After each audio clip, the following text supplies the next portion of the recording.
31페이지 양쪽 가로 11번 보시면 중간 조금 미쳐서 11번 보시면 역대기 상하가 있습니다. 원래 역대기는 상하가 없이 그냥 역대기로 나와 있는데 분량이 많으니까 학자들이 그거를 후대에 상편, 하편으로 나누어 놓은 겁니다. 사실 여기 지금 우리가 살피는 기자 기록 연대도 중요하기는 하죠. 중요한데 사실 기록 연대나 기자는 학자마다 견해를 달리하는 경우가 더러더러 있습니다. 많지는 않고 더러 자율주의 신학자들이 말하는 연대와 기자, 아니면 보수주의 학자들이 말하는 연대와 기자가 좀 차이점이 없잖아 있습니다. 그러나 그것이 성경을 이해하는데 결정적인 문제를 일으키는 것은 그렇게 많지를 않습니다. 약간의 영향은 있기는 하지만. 그리고 요절 및 주제라는 것이 그 성경, 쉽게 말해서 역대기 상하 전체를 이해하는데 아주 핵심적인 키워드가 되지는 것이죠. 그 내용을 바르게 이해할 수 있도록 열쇠 역할, 키워드 역할을 한다는 얘기죠. 그래서 매우 중요한데 그 내용을 포괄적으로 전체적으로 알지 못하면 그런 요절도 안 나오고 주제도 못 정하죠. 그런데 또 중요한 것은 뭐냐면 내용 분해를 통하는 사람들은 이런 것 더 찾기가 더 어렵습니다. 지금 우리가 공부하고 있는 주제나 요절 같은 것들은 의미적으로 내용을 파악하니까 정확하게 붙잡을 수도 있고 또 요절을 이렇게 정리할 수도 있지만은 그러지 않으면 이것도 중요한 것 같고 저것도 중요한 것 같고 그래서 자꾸 갈팡질팡 해줄 수 있는 거거든요. 또 역대기 전체에 대한 주제를 찾는다는 게 쉽지도 않고 그런데 역대기 전체 내용이 하나님께서 우리에게 뭘 전하시려고 이 역대기 상하를 기록하게 하셨을까 이런 측면에서 접하다 보니까 내용 표면적인 내용 자체가 중요한 것이 아니라 그 내용이 전달하는 의미, 뜻이 매우 중요하단 말입니다. 아주. 그래서 이제 우리가 의미 분석했잖아요. 성경 의미 분석, 성경 개론이라고. 그래서 그 의미 분석이란 말이 성경 전체를 관통하는 아주 중요한 그런 역할을 한 거죠. 그래서 성경 해석학에 있어서도 대개 그렇게 해석하게 있어. 첫째가 문법적입니다. 문법적. 그 다음 두 번째가 역사적. 세 번째가 바로 신학적. 근데 지금까지의 성경 해석이라든가 주석이나 이 모든 것들은 문법적으로 문장을 분석해서 보고 그것이 역사적으로 어떤 과거 역사의 과정에서 주었던 것인가 이것에 의해서 성경을 해석하고 그래서 이건 내용 분석이죠. 내용 분석. 내용 분석. 이것을 바로 의미 분석입니다. 의미 분석. 즉 하나님께서 하나님에 대해서 계시한 내용, 신학이라는 게 그거 아니에요. 신학은 하나님에 대한 진리, 하나님에 대한 학문 그 말이거든요.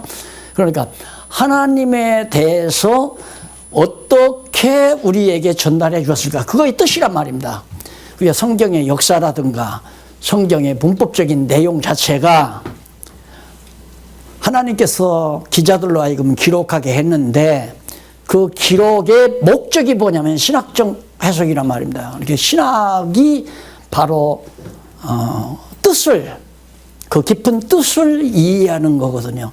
그러니까 이게 신학적 해석을 해야 하는데 그동안 신학적 해석을 못한 거죠. 성경을 통해서 신학적으로. 그러면 신학은 어떻게 만들었는가? 철학적 논리에다가 성경 여기서 떼다 붙이고 저기서 떼다 붙이고. 그러니까 예를 들어서 칼빈은 소를 그리려고 노력을 했고 또 루터는 양을 그리려고 노력을 했고 그 다음 파르트는 고래를 그리려고 노력을 했고 고래를 목표로 양을 목표로 소를 목표로 예를 들면 그 목표로 정해놓고 소다리를 만드는데 필요한 성경 구절을 갖다가 떼다 붙이는 거예요. 또 소머리를 만드는데 필요한 성경 구절을 갖다 붙이고, 고래를 목적으로 했으니까 고래의 지느러미를 목적으로 성경 구절에 거기에 적당한 성경 구절을 갖다 붙이고, 그러니까 모자이크가 된 거죠. 쉽게 말하면 알락달락한 조각지를 붙여서 고래도 그리고 양도 그리고 소도 그리고, 그렇게 그럴듯하죠. 알락달락, 모자이크라는 게 알락달락하잖아요. 뭐 빨간색, 노란색, 파란색 이런 식으로 해서 조각지 떼가지고 붙여서 소도 그리고 양도 그리고. 그러니 이게 다 엉터리 아니에요. 전부가 다 제대로 성경에 담겨진 하나님을 알 수 있도록 말을 못한 거예요. 이걸 퍼즐을 못 맞춘 거라. 모자이크를 하지 말고 퍼즐을 갖다 맞춰야 되는데, 그래서 바로 성경신학이라고 한 건 의미 분석을 통해서 완전한 퍼즐을 갖다 맞춘 거다. 퍼즐. 그러니까 퍼즐을 갖다 맞추다 보니까 정확한 성경이 말하고자 하는 그림이 딱 나왔는데, 그 그림이 뭐냐면 여호와 하나님을 우리가 알게 하기 위해서 계시한 것이다. 그럼 여호와의 첫째는 존재, 여호와 하나님이 존재하신다는 거 알게 하고, 또 하나는 그 하나님이 어떤 속성을 지니는가를 알게 하고, 이 두 가지예요. 존재와 속성을 분명하게 계시한 것이 신학적 해석이다. 그러니까 우리도 성경을 그 강론집에 들어가면 이제 문법적 해석을 해요. 문장을 딱 말하고 그 문장에 어려운 단어가 있으면, 필요한 단어가 있으면 그걸 다시 원어를 찾아서 히브리어나 헬라어를 찾아서 그걸 재해석하고 다시 한번 확인하고, 그래서 이제 그 문장을 제대로 만들어 가지고, 그러면 그 문장이 어떤 역사적 과정에서 말씀하셨는가를 이제 그 밑에 설명하잖아요. 그래 놓고는 최종적으로 바로 신학적 해석을 하잖아요. 여호와 계시를 위한 것이다. 이건 창세전에 다 하나님께서 작정하신 뜻이 드러난 건데, 그것이 하나님을 계시하기 위한 거다. 자꾸 그래서 반복이 나오는 거거든요. 그런데 얼마 전에 누구를 만났는데, 제 성경신학 총서를 딱 보고, 보나마나죠. 그런 양반들이 자꾸 이렇게 슬슬 들춰보는 거죠. 이 말이 여기 또 나오네? 여기가 이제 또 이런 말이 또 나오네? 날들어 노골적으로 그러더라고요. 목사님 쓰신 책을 보면 너무 진부하다고 그러더라고요. 그래서, 야, 수박 거달기 하기가 닮았구나. 수박 거달기 핥으면 그냥 한 얘기 또 하고 한 얘기 또 한 것처럼 보이죠. 그러면 내가 그걸 서문에서 밝혔잖아요. 얼마나 그 말이 중요한 말 같으면 한 얘기를 또 하고 한 얘기를 또 하고 반복했겠는가. 그걸 찾았으면 와, 놀라는 거거든요. 그게 이제 의미 분석을 하다 보니까, 지금까지 알고 있는 건 의미를 모르고 했기 때문에 의미를 찾다 보니까 중간중간에 계속해서 비슷한 말을 할 수밖에 없는 거예요. 너무 중요하니까. 그러면 중요하다는 게 뭐냐? 의미 분석이란 여호와 하나님 살아계시고 그는 5대 속성을 지니신 전능자 하나님이 살아계시다. 그 말 하나뿐이니까 성경신학을 다 마스터하고 보면은 머리가 깨끗해진다니까요. 복잡해지질 않아요. 그러니까 여호와 하나님 살아계심이 확실히 믿어지고 그의 속성을 깨달아서 알면 그냥 경외하는 마음밖에 안 생기는 거죠. 경외하는 마음. 그러니까 결론적으로 우리가 성경 공부하고 여호와 하나님 경외하는 삶을 살면 복잡하게 지금처럼 여러분 또 강의 이러면 좀 공부하지 말란 말이 되니까, 근데 그게 아니라 일용할 양식이니까 먹으면 먹을수록 좋은 거예요. 먹어도 또 좋고. 그래서 이제는 정말 이 의미 분석이 신학적 해석이다. 이걸 이제 우리 성경신학에서 제시한 거란 말입니다. 그래서 대충 여러분 이제 요 뒤로부터는 대충 정리하면서 내려가 보도록 하겠습니다. 이게 약 한 450년, 그러니까 포로 이후에, 포로로 잡혀갔다 돌아온 이후에 썼다는 것이 이제 보통 그렇게 기간으로 전해지고 있습니다. 그것은 누가 기록했느냐 하면 율법을 통달한 에스라 선지자가 바벨론에서 돌아온 에스라 있잖아요. 그 에스라가 바로 기록을 했다. 요 절은 뭔가 여호와께서, 요 절 한번 보세요. 여호와께서 다윗의 집을 멸하기를 즐겨하지 아니하셨음은, 왜 남쪽 유다를 바벨론에 포로 잡혀갔다가 70년에 돌아오게 했나 그 말이죠. 왜 하나님께서 유다 백성을 바벨론 포로에서 70년 후에 돌아오게 하셨나? 그 이유는 뭐냐면 이전에 앞서 다윗으로 더불어 언약을 세웠어요. 언약을 세우시고 또 다윗과 그 자손에게 항상 등불을 주시겠다고 허하셨습니다. 허하였단 말은 소위 말해서 허락했다 그런 뜻인데 약속했다, 언약하셨다란 말을 이제 다시 다른 말로 표현한 거예요. 하나님께서 이미 그렇게 하기로 약속하셨기, 언약하셨기 때문에 하나님께서는 절대 다윗의 집을 하나님께서 헐어버리지 않는다. 다윗 왕국을. 그래서 우리 장안중앙교회 안 망한다. 전에는 이제 그런 얘기를 했죠. 우리 장안중앙교회 안 망한다. 제가 목회할 과정에는 지금은 이성경신학을 공부하신 성도님들 절대 하나님께서 망하지 않게 한다. 지키신다 이 말이에요. 왜? 이 말씀 아까도 노아의 언약을 통해서 말씀했지만 셈의 자손들은 여호와 찬양하고 살도록 약속을 했어요. 그러면 우리 한국교회에서 여호와 하나님 발견하고 여호와 계시를 통해서 성경을 통해서 여호와 하나님을 알게 해가지고 이 복음이 지금 중국으로, 인도로, 대만으로, 동남아로, 지금 중앙아시아로 또 이미 복음이 지나온 뭐 카나다나 미국이나 일본도 얼마 전에 다녀왔잖아요. 일본. 이런 등지로 지금 계속 퍼져나가기 때문에 우리 셈의 자손들이 바로 이 아세아권에 살잖아요.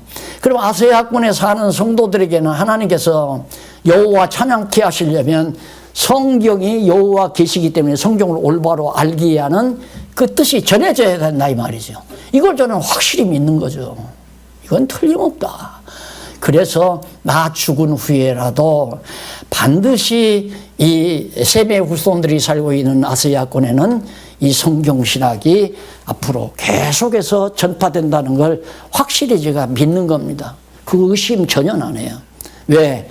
다윗 왕국도 하나님이 언약하셨기 때문에 다윗 왕국을 멸하기를 하나님이 원치 않으시고 다시 회복해 주셨다라는 요절입니다. 그래서 그 요절이 그렇듯이 주제도 다윗 왕조를 보호하시는 여호와, 다윗 왕조를 보호하는 여호와, 여호와 하나님께서는 여기 다윗이잖아요. 그래서 열왕기 상하를 보면요, 다윗부터 시작해요. 다윗에게 3대 언약 해서 이제 하나님의 나라가 다윗을 통해서 이루어지게, 아담을 통해서 이루어지게 했잖아요. 근데 아담이 타락했단 말입니다. 그러다 보니까 첫 아담에게 언약한 하나님의 나라는 3대 언약을 통한 하나님의 나라는 비록 첫 아담이 타락했다 할지라도 마지막 아담 예수 그리스도를 통해서 반드시 첫 아담과의 언약을 이룬다는 것을 다시 한번 확실하게 약속하기 위해서 아브라함을 통해서 바로 이 3대 언약을 그대로 언약하시고 언약대로 다윗 왕국을 세워주셨단 말입니다. 그러니까 아수르에 의하고 남쪽 유다가 바벨론에 포로가 잡혀가서도 70년 후에 다시 돌아오게 만들잖아요. 이 언약 때문에. 아담에게 언약한 언약은 유효하다. 마지막 아담을 통해서 반드시 이루어진다. 그래서 그것을 믿고 확인하게 하기 위해서 아브라함, 여기 아브라함이잖아요. 아브라함에게 언약하시고 그 언약대로 유다 지파에서 다윗이 출생해서 바로 다윗 왕국을 세워준 거란 말입니다. 그러니 바벨론에 의해서 망했다고 해서 그냥 하나님이 폐지하면 어떻게 해요? 그러니까 하나님이 신실하신 하나님이기 때문에 언약하신 것은 절대 어기지 않는다 이 말이에요. 그래서 하나님이 즐겨하지 않는다. 다윗 왕국을 망하는 것을. 그래서 회복해 주는 것이다라고 요절이 나오잖아요. 그러니까 제 눈에 그런 게 보이는 거예요. 그러니까 봤다. 열왕기상하는 이처럼 다윗에게 언약한 이 언약이 결국은 언약대로 결국 다윗이 타락했다 할지라도 마지막 아담을 통해서 이루어 줄 것을 아브라함에게 언약한 대로 다윗 왕국 이루어서 하나님이 바로 보호해 주신다. 그래서 그 열왕기 역대기상하는 바로 보호해 주시는 하나님, 다윗 왕조를 하나님이 보호해 주신다 말이에요. 그래서 내용 개요가 하나니 나오는데 다윗 왕을 수립해 주시고 열조에게 세우신, 열조란 아브라함과 이삭과 야곱에게 세우신 하나님께서 바로 다윗 왕국을 하나님이 세워주시고 끝까지 하나님이 보호해 주신다. 그래서 다윗 서자손으로 마지막 아담 예수 그리스도가 출생하게 만들잖아요. 그러니 어떻게 시편 찬양이 안 나와요? 하나님은 정말 신실하십니다. 거짓말 안 하시네요.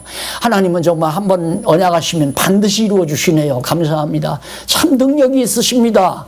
정말 당신은 정말 사랑이 깊으십니다. 이런 찬양이 바로 시편에 많이 담겨져 있고 시가서에 나오잖아요. 그 다음에 이제 에스라, 느헤미야, 에스더서는 요 시기에 요 시기죠. 요 시기. 에스라, 느헤미야, 에스더 다시 바벨론 포로에서 돌아와 가지고 역사를 섭리해 가시는 그 과정에서 그 역사 섭리의 과정을 설명한 것. 그 에스라가 돌아오고 느헤미야 뭐 다 바벨론에서 돌아와 가지고 이제 기록한 내용인데, 에스라는 바로 457년이니까 포로 이후죠. 그 다음에 이제 거기 주제를 보면 전을 중건케 하는 여호와. 여호와께서 요자 한번 보십시다. 바로 동그라미 안에 두 번째. 이스라엘의 하나님은 참 신이시라. 너희 중에 무릇 그 백성된 자는 다 유다 예루살렘으로 돌아가서 거기 있는 여호와의 전을 건축하라. 성전이 이때 다 헐어져 버려요. 예루살렘 다 파괴되고 황무지가 돼버리고 70년 동안 완전히 회파됐는데 다시 성전이 회복되잖아요. 성전이. 그 다음 느헤미야 때 제사가 회복되고 그 다음 성곽이 회복되고. 그래 에스라, 느헤미야, 에스더서에 나오는 이런 내용들이 바로 여기에 다 기록된 겁니다. 자, 이것이 이렇게 해서 이제 역사서가 끝난 거예요. 그 다음 이제 보면 넘어가서 욥기죠. 욥기에 보면 시가서, 두 번째 아까는 역사서인데 역사서. 여기서 여기까지가 예수님 오실 때까지 역사하신 섭리, 하나님의 역사 섭리를 쭉 지금 창세기, 출애굽기, 민수기, 신명기, 여호수아, 사사기, 룻기, 사무엘, 사무엘, 열왕기사, 역대, 에스라, 느헤미야, 에스더 이렇게 딱 나온 거예요. 자, 이렇게 하나님의 역사 섭리를 통해서 나는 여호와다라고 계시를 한 걸 딱 보고는 와, 그래서 찬양한 것이 욥기가 전능성 찬양이죠. 욥기. 시편 신실성 찬양이에요. 그 다음 시편, 잠언.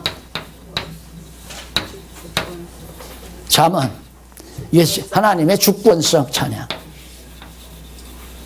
전도, 하나님의 영원성 찬양. 그 다음 아가서, 하나님의 자비성 찬양. 뭘 보고? 이걸 보니까 와, 하나님 참 전능하십니다. 어떻게 하나님은 이렇게 역사를 당신의 정하신 뜻 따라 그대로 주관하고 섭리해 가십니까? 이 말이에요. 전능성. 그러니 이런 걸 보면 쓸데없이 밤잠 안 자고 기와집 헐었다 지었다 할 필요가 없죠. 안 하는 게 아니라 안 해지는 거죠. 아, 쓸데없는 시간 보내는구나. 그걸 아니까 기와집 지었다 헐었다 하지 않고 그냥 푹 잠들어 버리는 거예요. 푹. 왜? 내 마음대로 안 되는 거니까. 그러면 이스라엘 민족 역사, 인류 역사가 아담부터 지금 인류 역사가 예수님 올 때까지 하나님이 정하신 뜻대로 언약하시고 언약대로 그대로 이루어가는 것이 역사 섭리인데, 지금 나의 일생은, 또 우리 가정의 일생은, 우리 교회의 일생은, 이 나라의 일생, 이 나라의 역사, 세계 모든 역사 누구 뜻대로? 하나님 뜻대로 하나님의 전능하신 능력에 의해서 주관되어진다. 그러니까 김정은이가 앞만 팡팡 쏘아대도 편히 잠자는 거죠. 야, 이거 불안해, 못 살겠다. 이민 가자. 카나다로 갈까? 호주로 갈까? 어디로 갈까? 그런 생각 필요 없잖아요. 그러니까 아주 아주 단순해진다 이거예요. 삶 자체가. 그리고 하나님께 대한 찬양만 나가는 거고. 보세요. 사단까지라도 하나님이 다 주관하는데, 사단이 있다가 하나님이 허락한 대로, 야, 하나님께서 사단한테 너 어디 갔다 왔어? 그러니까 두루 돌다 왔다. 왜? 이 녀석은 되지도 않는 일인데 택한 자까지라도 어떻게든지 유혹해서 넘어뜨리려고 쓸데없는 짓 하고 돌아다니는 거예요, 사단이. 하나님 앞에 가만히 있질 않고. 그러니까 너 어디 갔다 와서 그러니까 두루두루 이렇게 좀 한번 유혹해서 넘어뜨리려고 갔다 왔습니다. 그 말이죠. 너 요 봤지? 네 봤죠? 그 얼마나 날 잘 여겨하더니, 에이, 그거 하나님 복 줘서 잘 먹고 잘 살게 하니까 그렇죠. 그래. 야, 인마, 그러면 그냥 내가 각색하는 겁니다. 야, 이 녀석아, 그러면 너 한번 네 맘대로 해봐. 욕을 네 맘대로 한번 해봐라. 그러나 너 욕에 목숨 다치면 안 된다. 그러니까 그것만 하지 말고 네 맘대로 해라.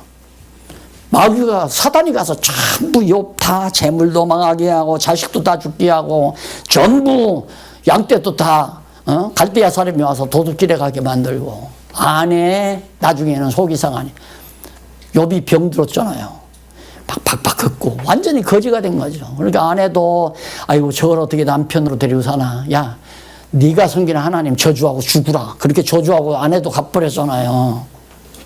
그렇게까지 사단이 욥을 좌우하도록 하나님이 내버려서 이미 결제가 그렇게 났으니까. 그래서 사단도 하나님의 결제하에서 움직인다. 맞는 얘기 아니에요? 그러니까 지금도 하나님이 우리한테 마귀 보내면 나도 마귀쥐 돼요. 마귀쥐. 저기 입고 서서 오늘 3시간 강의 들었으니까 강사료 다 내고 가십시오. 뭐 많이는 안 받을 테니까 5만 원씩 내고 가십시오.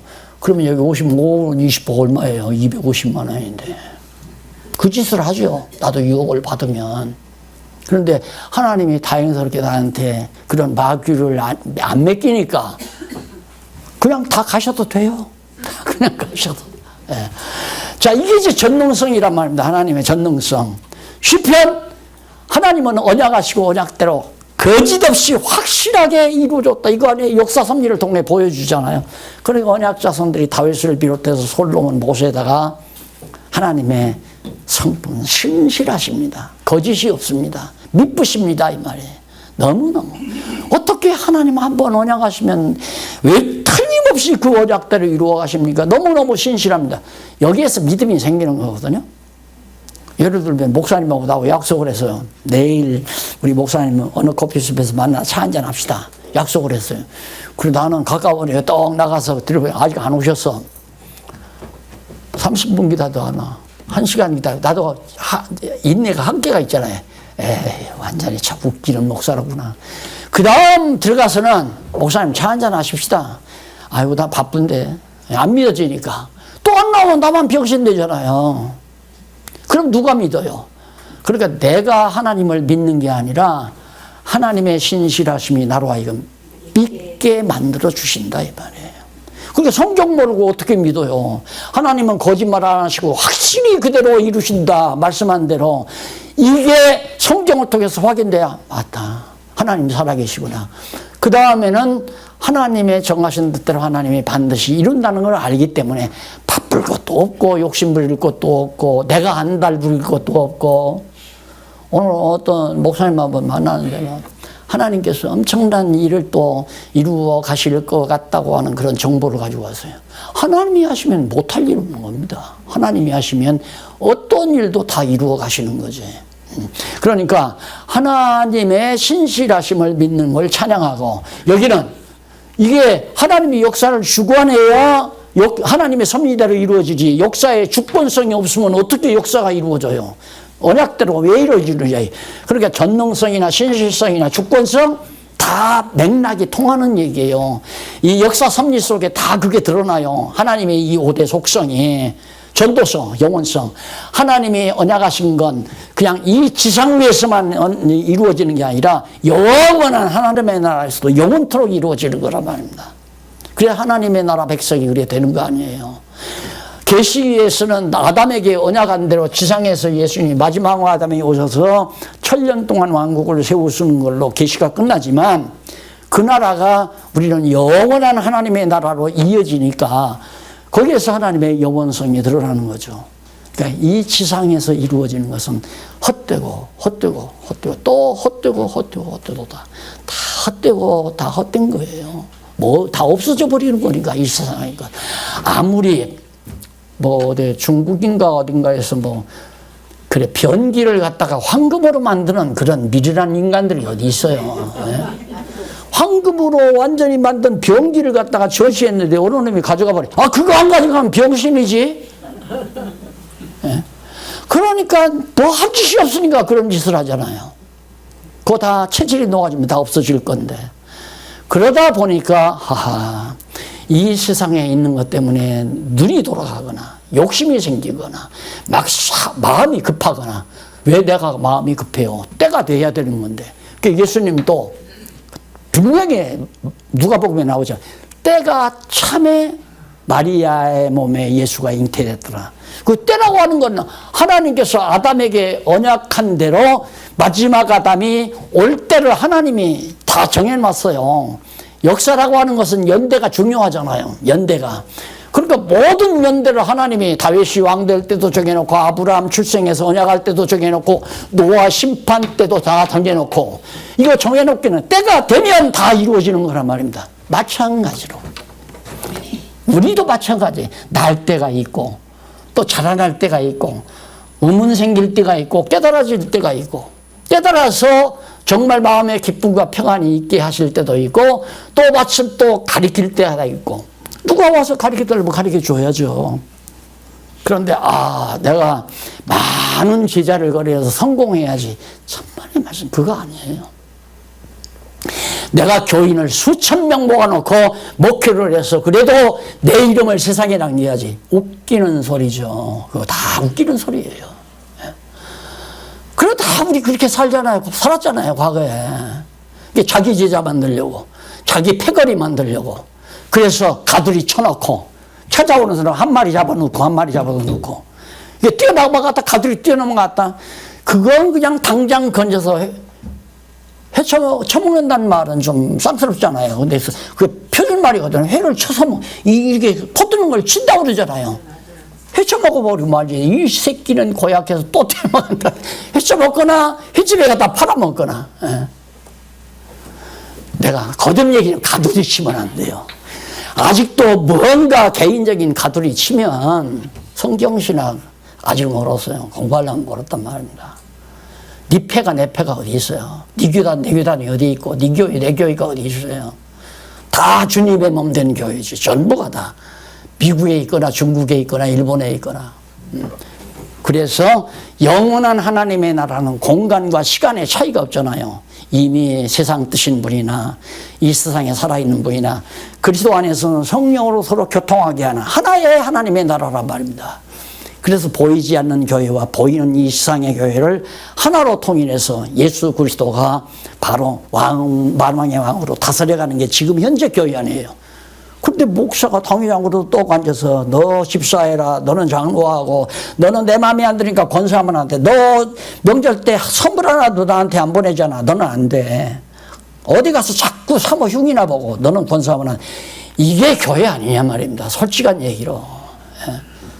목사에게 자주 선물 보내고 목사에게 잘하면 장로 되고 그거 안 되면 장로도 안 되고 권사도 안 되고. 영원한 하나님의 나라. 지금도 우리는 영원한 하나님의 나라를 누리는 마음의 평강과 기쁨을 가지고 감사와 찬양과 그리고 하나님의 선하신 뜻을 갈구하며 사는 삶은 충북생활이죠. 그 다음 자비성. 와, 하나님은 한 번 사랑하셔서 창세전에 작전 가운데 예정해 놓고 어떻게 언약자손 된다고 이 모든 만사를 다 작정하시고 작정대로 예정 가운데 다윗을 선택해 놓으시고 선택해 놓고 그 선택한 대로 그대로 변함없이 이끌어가는 걸 보니까 자비성. 야, 하나님의 사랑은 영원한 사랑이다. 이걸 아가페 사랑이라고 해요. 아가페에서 신적 사랑. 한 번 사랑하면 변함이 없는 거. 남자들은 어때요? 남자들은 인간들은 젊어서 다 정말 팽팽하고 아름다울 때는 다 뭐 죽기 살기 하고 못 견뎌가지고 밤마다 찾아가고 그냥 시간마다 만나서 그냥 계절되고 이러면서 살아가다가 그 다음 점점 애기 낳고 몸 뒤틀리고 주름 생기고 야 너도 여자냐? 난 여자 찾아갈란다. 그래 딴 생각 먹고 변하고 다 자기 욕심 차리고 그게 무슨 인간의 더러운 사랑 그걸 에로스 사랑이라고 그러잖아요. 바로 자비성. 하나님의 사랑은 영원히 변천하요. 술라미 같은 시커먼 보잘것없는 여자를 죽기 살기 하고 솔로몬이 끝까지 살잖아. 건방져가지고 밖에 나가서 다른 외관 남자들하고 완전히 만신창이가 됐는데도 바로 아가수 보면 솔로몬이 가서 만나서 야 우리 사랑의 봄동산으로 가자. 다시 시작하자 이거예요. 나 너를 진정으로 사랑한다. 다시 가자. 그 만신창이가 됐으면 그냥 발로 차고 와야죠. 여자가 너 하나뿐이냐? 야 너 건방졌어. 내가 너 초기에는 사랑했지만 너 하는 행위로 봐서는 도저히 내가 견딜 수 없다. 이유되고 끝내죠. 그런데 하나님의 사랑은 그렇게 안 된다 이거죠. 한번 이때 영원전 창세전에 사랑했으면 그 사랑이 장차 천국 갈 때까지 변함없이 유지돼요. 그냥 변함없이. 그래서 심판이라는 것은 창세전에 하나님의 선택받은 백성과 버린 백성을 그대로 선택자는 천국으로 가고 버린 백성은 지옥으로 보내고 이게 하나님의 변함없는 섭리란 말입니다. 그래서 5대 속성, 전능성, 신실성, 주권성, 영원성, 자비성을 찬양한 것이 욥 시편 잠언 전도 아가서다. 그 다음 선지서로 넘어갑니다. 선지서 38페이지 이사야 나오죠. 첫 번째 이사야, 에레미야, 에스겔, 하니마야. 자 이것도 종합적으로 정리합시다. 이사야서 주전 7세기경에 이사야가 예언했거든요. 그때가 언제냐면 아수르에게 북이스라엘이 패망할 때 완전히 패망할 때 직전입니다. 전에. 그러니까 북이스라엘이 패망하기 직전에 하나님께서 이사야 선지자를 보내가지고 히스기야 왕 때인데 봐라 북쪽 망한다. 얼마나 그들이 우상을 섬기고 길갈과 베델에다가 금송아지 만들어 놓고 날 줘버리고 배반했느냐. 망한다. 그러면 너희는 안 그러냐. 너희도 더 악하다. 너희는 더 악해. 말할 것도 없이 너희들 더 흉악해. 그러면서 이사야로 책망하면서 하나님께서 너희를 아직도 남겨놓는 것은 아까도 말씀드린 다윗의 집을 망하게 하면 누가? 하나님이 거짓말하는 자리예요. 하나님이 다윗을 보호한다고 그랬는데 다윗 왕국을 보호한다고 했는데 남쪽 유다는 다윗 왕조를 그대로 유지시키잖아요. 유다 지파만 남겨가지고 베냐민 반지파하고 그래서 보호하는 것뿐이다 이 말이에요. 그러니까 다윗 왕조가 계속 그 아들. 근데 북이스라엘은 왕가가 바뀌어요. 막 죽이고 다른 집안에서 왕이 되고 또 죽이고 왕이 되다가 결국에는 3, 4대 만에 아수르에게 완전 북이스라엘은 국가가 망하죠. 백성들로 들어서 살아남고 그것이 바로 지금 이사야 선지자가 예언하는 그래서 때리시고 여기도 때리고 너희도 머지않아 때린다 그 말이에요. 남쪽 유다도 때린다. 그렇지만 남쪽 유다는 다시 싸맨다. 회복해서 싸매주겠다. 그래서 이사야 선지자는 때리고 싸매시는데 싸맬 때 북이스라엘 백성들 남아있는 백성들과 남쪽 유다 백성들이 다시 예루살렘에 돌아와서 성전을 짓고 제사를 드리고 성곽을 다시 쌓고 그렇게 회복해 주신다는 사실을 이사야 선지자가 예언해요. 그리고 에레미야는 바로 남쪽 유다가 패망 직전에 그래 하나님께서는 이렇게 돼요. 하나님이 작정하신 뜻 가운데서 이걸 근거로 해서 언약을 하잖아요. 이렇게 내가 작정을 했기 때문에 내가 이렇게 해주겠다 하고 말씀하는 게 언약이란 말입니다. 언약하고 언약대로 이루시는데 중요한 역사 이게 언제 이게 패망될 거 예언했냐면 모세 때 됐거든요. 모세 때. 모세가 신명기 기록할 때 신명기 27, 28, 29, 30 그 이후에 딱 보면 너희들이 가나안 땅 들어가서 살 때 여호수아 때 들어갔잖아요. 모세 다음에 여호수아 때 가나안 땅에 들어가서 사사시대에 거친 다음 다윗이 왕 돼서 다스리게 됐단 말입니다. 그리고 솔로몬이 왕이 되고. 자, 그런데 모세를 통해서 예언하기를 신명기 후반에서 너희들이 가나안 땅 들어가면 부자로 잘 먹고 잘 산다. 그렇지만 너희가 나를 버리고 우상을 섬긴다. 그게 미리 얘기를 해요. 이때 이 사람들 태어나기도 전에 모세가 광야에서 그걸 왜 하나님이 작정해 놓으셨으니까. 그러니까 하나님 버릴 것도 하나님이 다 작정하고 돌아올 것도 하나님이 다 작정해 놓고. 왜? 그런 시련을 줘서 여호와 하나님을 깨달아 알고 경외케 하시려는 거죠. 탕자가 집 떠날 때도 하나님이 정해 놓으셨고, 돼지우리에서 돌아올 것도 하나님이 정해 놓으셨고, 이스라엘 백성들이 애굽에 갈 때도 가는 것도 정해놓고, 애굽에서 400년 동안 종살이하고 돌아오는 것도 정해놓고, 아브라함에게 하나님이 언약했잖아요. 네 자손이 이방에 가서 400년 종살이한다. 그대로 애굽에 가서 400년 종살이했잖아요. 그러니까 하나님의 작정하신 뜻대로 될 것을 언약하시고, 언약대로 될 것을 아주 중요한 일이 있을 때마다, 여기서도 다윗이 왕 되는 일 중요하잖아요. 그러니까 나단 선지자도 있고 사무엘 선지자가 다윗이 왕 된다는 걸 예언하잖아요. 그러니까 선지자는 이 언약대로 이루신다는 것을 예언하는 거예요. 예언. 왜? 역사가 상당한 기간이 흘렀기 때문에 잊어버리지 않고 다시 기억하게 하기 위하여 하나님의 언약대로 된다는 걸 예언하도록 선지자를 보내는 거죠. 여기도 지금 이사야도 보내고 에레미야도 보내잖아요. 그리고는 에스겔은 이 포로로 잡혀가서 이제 예언하게 하는 거예요. 여기 시간도, 연도도 나오고, 시기도 나오고, 내용도 지금 나오잖아요. 그럼 서론 지금 다 하는 거예요. 그리고는 이제 다윗은 아야 잡혀가서 이 포로 시대에 다. 그러니까 이사야는 때리고 싸맨다고 언약하시고, 에레미야는 다 열방에 흩어버리고 다시 모으겠다고 예언하시고, 에스겔은 하나님께서 다 이제 성전도 헐고 다 회파시켰다가 다시 회복해 줄 것을 성전 회복을 예언하게 하시고, 다니엘은 뭐냐? 다니엘은 이제 세상 나라 다 이때까지 올 때 아수르, 그 이전 이 당시에 모세 때 애굽, 아수르, 바벨론, 그 다음 파사, 그 다음 헬라, 그 다음 로마. 이게 이제 하나, 둘, 셋, 넷, 다섯, 여섯 단위예요.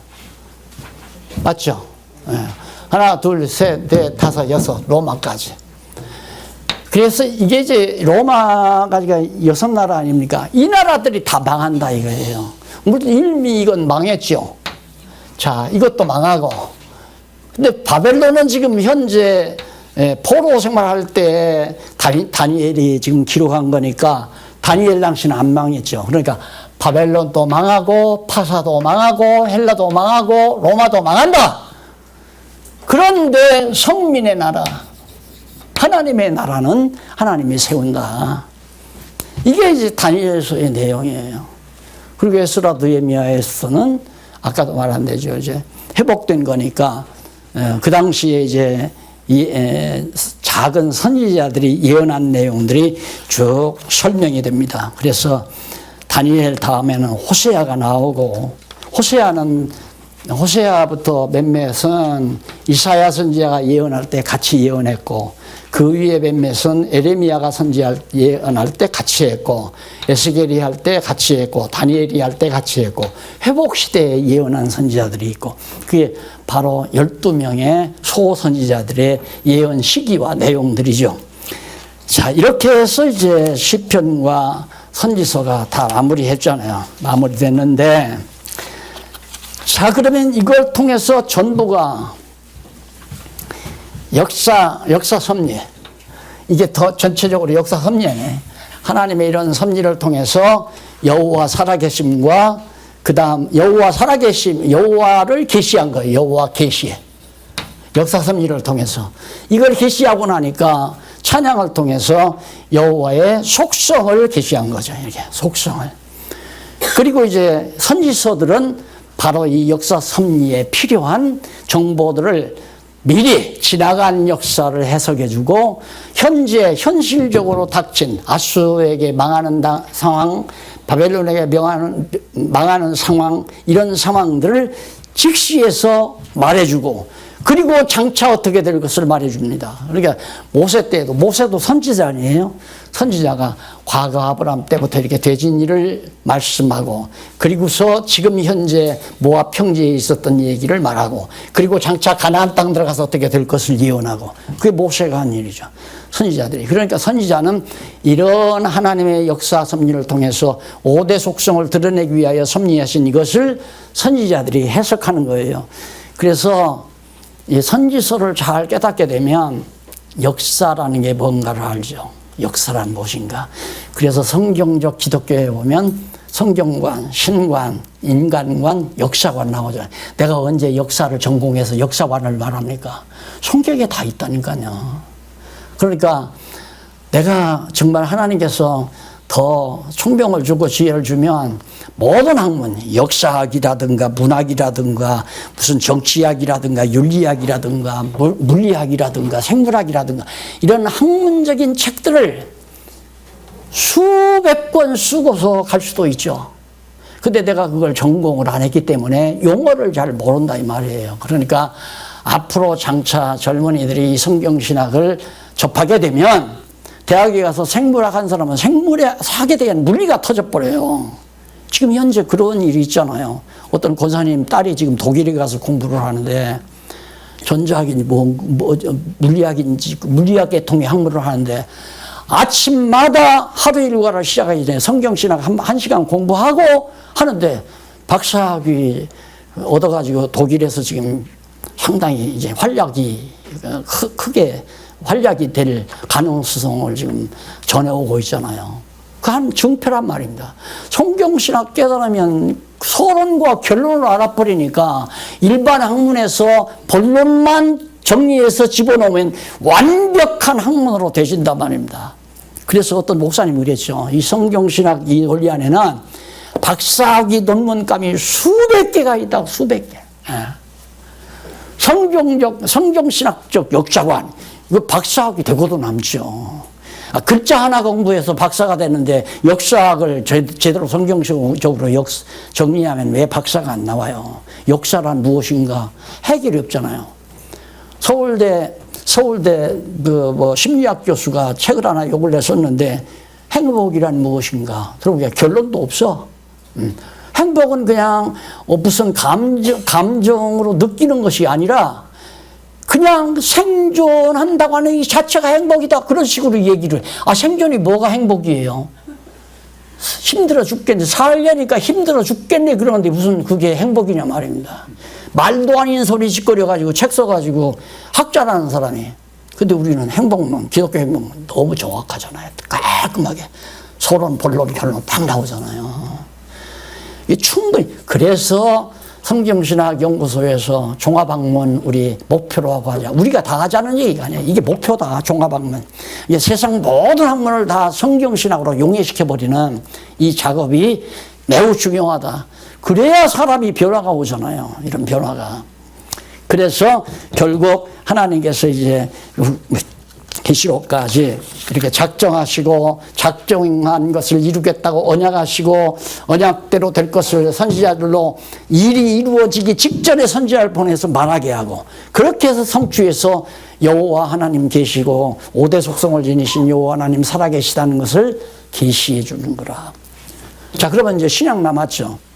신약은 너무너무 아마 여러분 잘 아셔가지고 조금 설명하고 오늘 아무래도 이 서론을 다 끝내려고 그랬는데 시작 서론 나옵니다. 49페이지. 거기 보면 여호와 하나님께서 여호와 계시를 위해서 항상 목적은 여호와 계시를 위한 거예요. 여호와의 메시아 언약. 여호와께서 메시아 보내겠다는 언약이에요. 메시아 보내겠다. 그럼 여호와가 누구냐면 하나님 아니에요. 로고스고 하나님이고.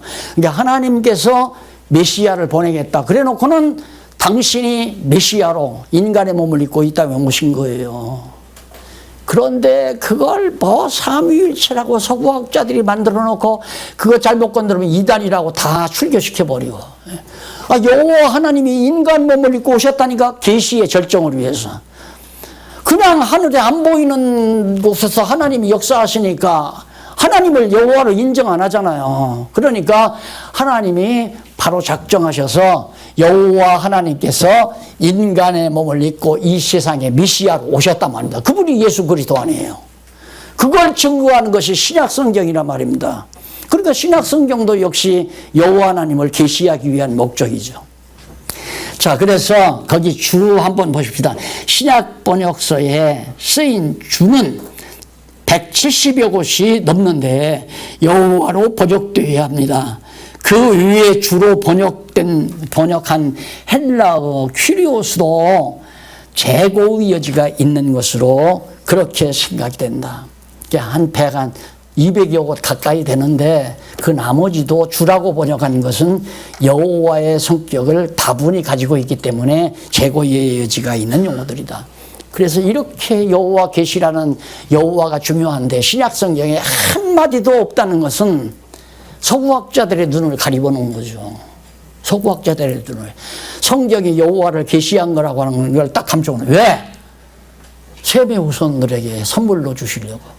그래야 우리가 여호와 찬양할 거 아니에요. 언약대로. 그래서 신앙은 성도들에게 여호와 하나님을 찬양케 만들어주는 거.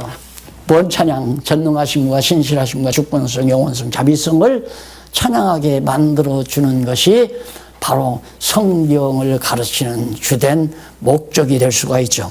자, 그 복음서는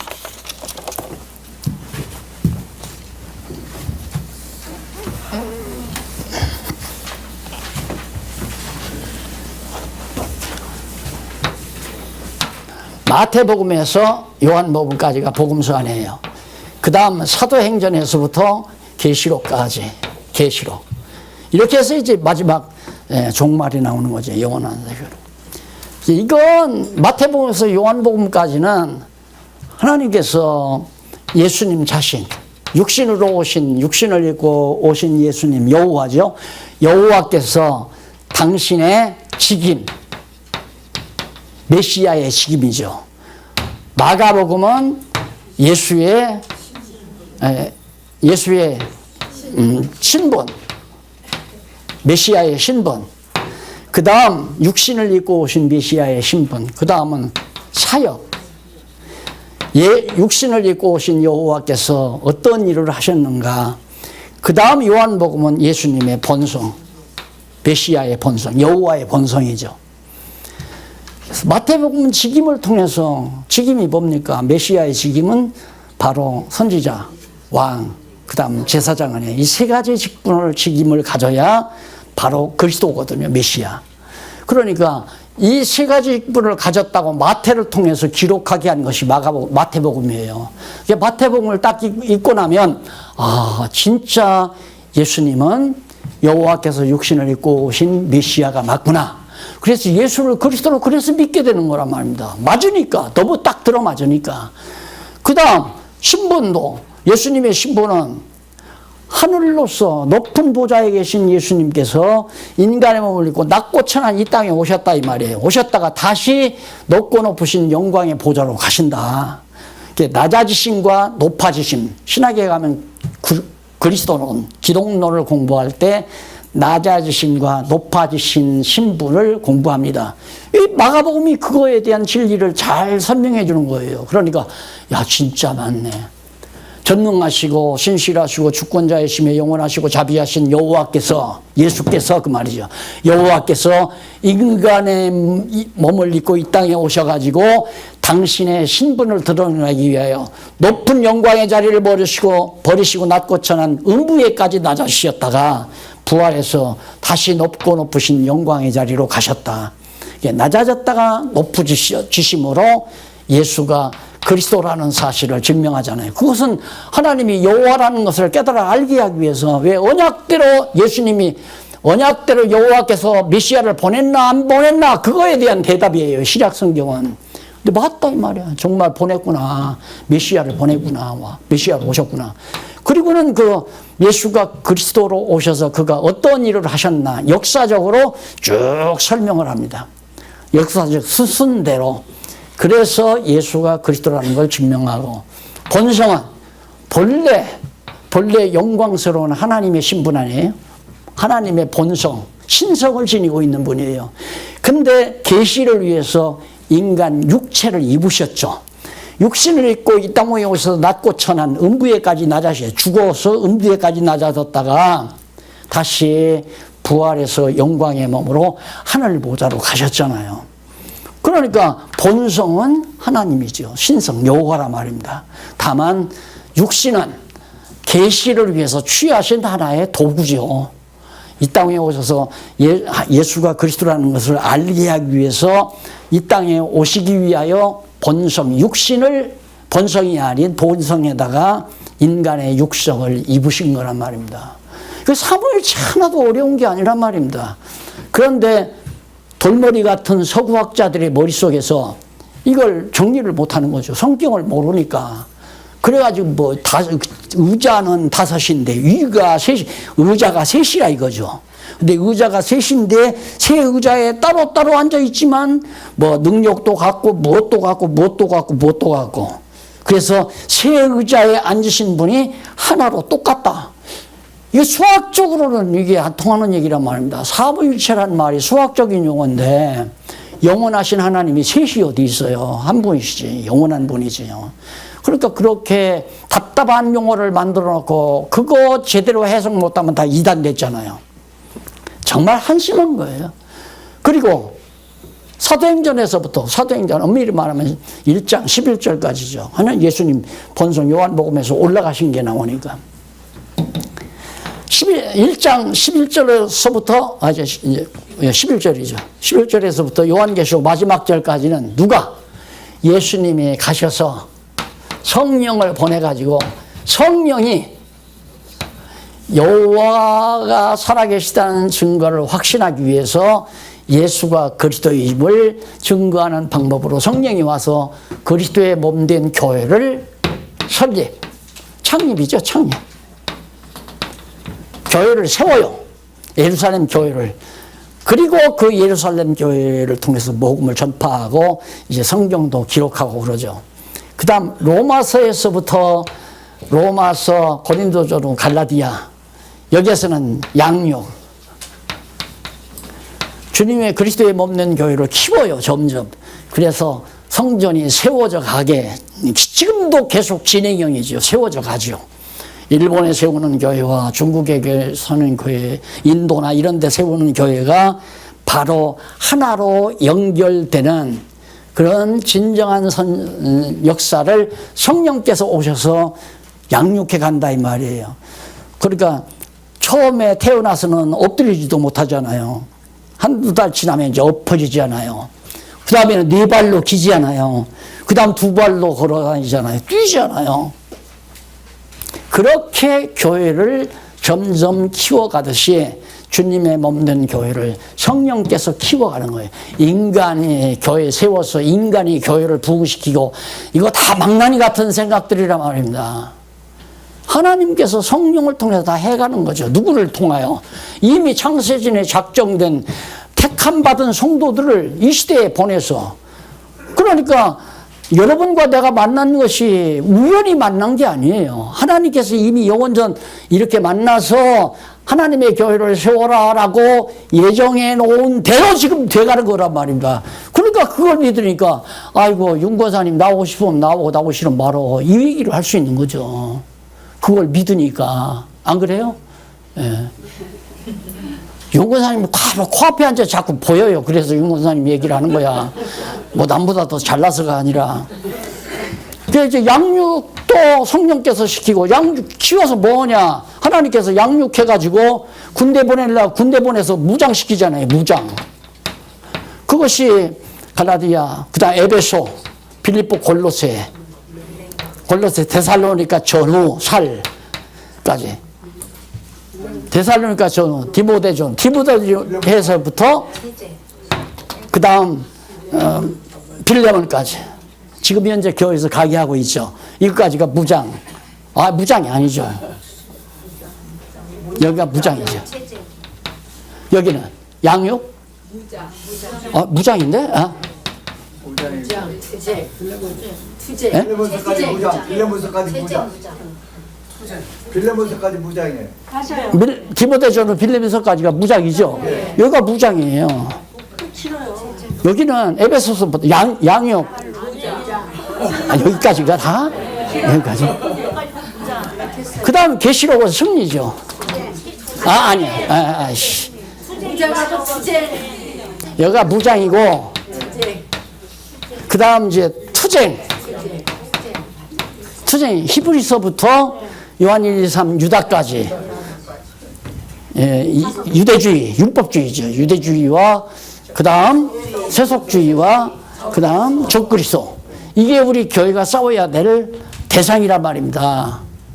이게 재산 덩어리 갖고 싸우는 거 교회가 아니에요. 갖고 싶으면 다 가져라고 그러고. 안 그래요? 우리가 싸워야 할 것은 진리 싸움이죠. 진리 싸움. 자리 싸움이 아니고. 총에 모여가지고 네가 총회장 될래 내가 총회장 될래 깡패 동문회 가서 쥐어받고 싸우고 그래가지고 총회장 돼서 뭐 하려고. 거기서 뭐 돈 좀 해가지고 해외여행도 다니고 그러려고 그렇게 총회장 앉으려고 난리를 치는 거란 말입니다. 무장시킨 다음에 싸움을 하나님이 시켜요. 하나님이 우리 싸움 시키잖아요. 다 싸울 수 있는 도구 다 하나님 마련해줬죠. 신문, 방송, 그 다음 뭐 출판사, 그 다음 노인복지관까지 하나님께서 이렇게 허락해서 우리 군사들이 정말 거쳐하면서 기도로 현장에 가서 못 싸우면 기도로 싸우는 거죠. 안 그래요? 그렇게 해서 왜 일반 군인도 후방부대가 있잖아요. 후방부대. 그래서 후방에서 뭐 다리도 고치고 뭐 불량미도 날려다 주고 이런 이제 후방부대가 있는 것처럼 나이 드신 어른들은 앉아서 기도하고 하나님께 기도하고 그리고 싸우고 돌아와서 보고 듣고 같이 기뻐하고 즐거워하고 이게 우리 교회 생활 아니에요. 근데 문제는 확실히 승리한다. 진리 싸움은 확실히 승리한다. 이게 이제 성경에 보장된 거 아니에요. 그러니까 제가 우리들에게 이렇게 엄청난 보화를 안겨줬는데 패하게 하겠어요? 패하게 안 해요. 하나님이 승리하도록 약속을 해놨어요. 교회는 반드시 승리한다. 승리한다는 게 뭐냐면 승리해서 재산 다 확보하고 시켜가지고 잘 먹고 잘 살고 영화 누리고 출세하고 그게 승리인 줄 알지만 그게 아니라 말입니다. 이 놀라운 진리를 사모하는 모든 영혼들에게 더 전해줘가지고 함께 기뻐하고 즐거워하는 게 승리죠. 그리고 마지막 예수님이 오셔서 사단을 전부 부정행에다 집어넣고 최후의 승리를 거두잖아요. 그건 왜? 내가 그리스도다 이 말. 성령을 통해서 내가 그리스도다 그걸 확보하기 위해서 주님의 몸된 교회를 창립해가지고 양육시키고 무장시키고 시키는 거예요. 무장하고가 아니라 무장시키고 투쟁시키고 승리케 하신다. 그래서 예수는 그리스도다. 이게 신약의 주제란 말입니다. 그러므로 하나님 여호와 5대 속성을 지니신 하나님 여호와 살아계시다는 것이 완전히 신구약 성경을 통해서 계시됐다 이 말이에요. 이게 신구약 성경을 알면 여호와 하나님은 5대 속성을 지니신 여호와 하나님 살아계심이 믿어지니까 근심 걱정 사라지고 시기 질투 사라지고 욕심 사라지고 마음의 기쁨이 있고 평안이 있고 만족이 있고 행복하고 그러니까 범사에 감사하죠. 진짜 놀라운 것은 성경 깨닫고 나면 과거 성경 모르고 살 때 실패로 알았던 그것들이 전부가 다 이게 악을 선으로 바꾸셨구나. 그 일이 없었으면 어떻게 됐을까? 만약에 여러분 내가 성자가 되려는 꿈이 그대로 이루어졌다면 지금쯤은 어느 이단 종파의 교주가 돼가지고 다 유선하고 앉아서 부처님처럼 예언해주고 너는 동쪽에 가서 가게를 얻어라 그러면 성공하는 이 짓하고 앉았을 거예요. 성자 되지도 못하지만 성자로 내가 된 척하고 제법 뭘 하나 울긋불긋한 거 해서 있고 가고 아니지. 그러면 성자 안 된 것이 얼마나 좋으면 정말 미술가가 됐으면, 우리 아버지가 돈 많아가지고 내가 프랑스 유학만 갔던 미술가 되거든요. 손재주가 좋았으니까. 미술가 됐으면 지금 꼴불견일 거예요, 아마. 거지처럼 빵떡 모자 뒤집어 쓰고 머리는 딱 해서 얘가 틀어 메고 앉아서 뭘 어디다 산속에 들어가서 음악 하나 쳐놓고 막 순수 미술한다고 주책, 왜 누구 있잖아요. 그 수영 길리고 할아버지 같은 사람. 한때 유명하더만 요즘에는 딱 사라졌대. 아, 저게 내 모습이었겠다 싶어요. 우선 다음에 강의하면서 또 보충하기로 하고요. 이제는 신약까지 서론 다 끝났습니다. 끝났는데 다음에 오실 때는 제1권 여호와의 언약, 바로 그 부분부터 67페이지부터죠. 67페이지에서, 아니 67페이지가 아니죠. 성경 강론집, 거기 65페이지쯤 되겠네요. 64페이지 바로 거기서부터 한 7, 80페이지만 읽어보세요. 하루에 한 65페이지 내지 70페이지 나가면 이제 앞으로 9번이면 다 끝날 거예요. 딱 맞잖아요. 7, 9, 63인데 60페이지면 6, 9, 54 딱 맞아요. 거의 비슷해. 그러니까 60페이지씩 나갈 거니까 미리 읽어오시면 정확하게 맞습니다. 잘 주무세요. 편안히 주무세요. 기도하십시오. 살아계신 하나님 아버지, 정말 하나님 살아계심을 믿게 하신 하나님의 사랑 너무 감사합니다. 하나님이 이 행복 사라지지 않게 하시고 범사에 감사하면서 항상 기뻐하고 내 욕심 구하지 말고 하나님의 선하신 뜻을 구하면서 힘차게 선한 일에 쓰임받게 하시옵소서. 예수님 이름으로 기도드립니다. 아멘.